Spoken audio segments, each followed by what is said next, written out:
लाला से पूछा कि लाला तू सच्ची बताइयो, तू भगवान है ना? तो ठाकुर जी ने कहा कि मैं भगवान हूँ कि ना हूँ तुम्हें जाते का मतलब है। और चलो मैंने कह दिया कि हाँ मैं भगवान हूँ, तो तुम्हें क्या फर्क पड़ेगा, तुम्हें क्या चाहिए? सभी ग्वाले बोले कि लाला देख तू बनो रे भगवान, हमको कोई प्रॉब्लम ना है, हमें कोई भी चिंता ना है, परंतु एक बार अपने वैकुंठ के दर्शन कराए दे, एक बार हम तेरे वैकुंठ का दर्शन करना चाहते हैं। ठाकुर जी ने कहा बस इतनी सी ही बात है? गालों ने कहा हाँ। तो ठाकुर जी ने कहा ये सब छोड़ो कि मैं भगवान हूं कि ना, तुमको वैकुंठ देखना है तो चलो मैं तुमको वैकुंठ दिखाता हूं। प्रभु सभी ग्वालों के साथ गए और ब्रह्म कुंड के पास जाकर के कहा कि अरे भैया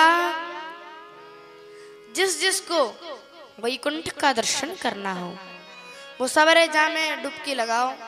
अब क्या था सज्जनों,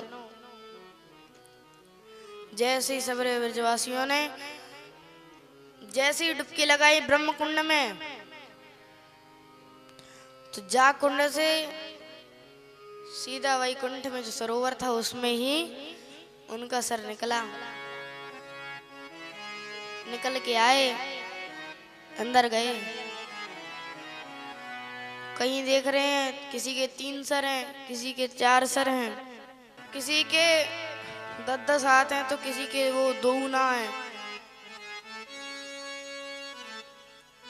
इस प्रकार से देखने लगे तो चलते चलते देखा एक जगह शेषनाग की सैया पर भगवान विष्णु विराजे हुए थे। तो सभी ब्रजवासियों ने सोचा कि चलो क्यों ना जाते ही बात कर लेंगे, जी तो हमारा लाला है।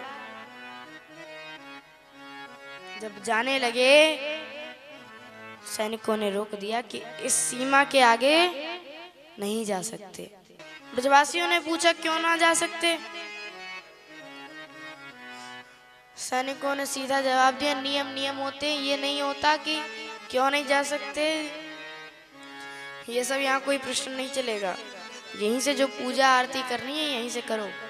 इस प्रकार से श्रवण किया तो देवता लोग स्तुति गा रहे थे प्रभु की। जब उस स्तुति को श्रवण किया उन्होंने बड़े मंत्रमुग्ध हो गए और जब पूरा वैकुंठ देख लिया तो तत्पश्चात उनने उसी सरोवर में जैसे ही डुबकी लगाई याद किया कि कन्हैया हमें वापस बुला ले। सोई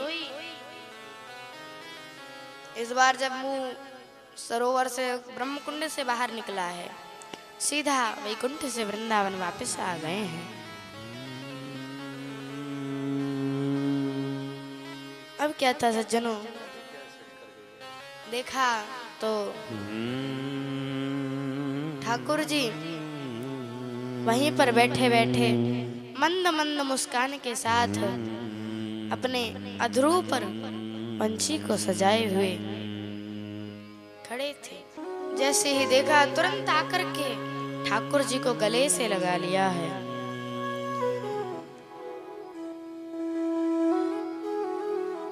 ठाकुर जी ने पूछा कैसो लगो वैकुंठ? सभी वालों ने एक ही जवाब दिया, लाला हमें वैकुंठ ना चाहिए।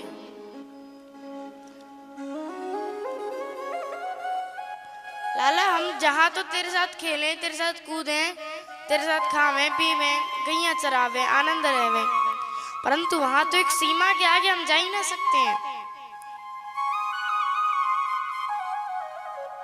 और दूसरी बात, तेरे वैकुंठ में ना हमें काय की बात समझ आए ना काऊ को हमारी बात समझ आवे, कोई बात ही नहीं करते हो वहां पर तुम। लाला हमारे लिए तो हमारो वृंदावन ही अच्छो है, तू धरो रे अपनो वैकुंठ अपने पास। इस प्रकार से हमारे लाला ने सभी ब्रजवासियों को वैकुंठ का दर्शन कराया है।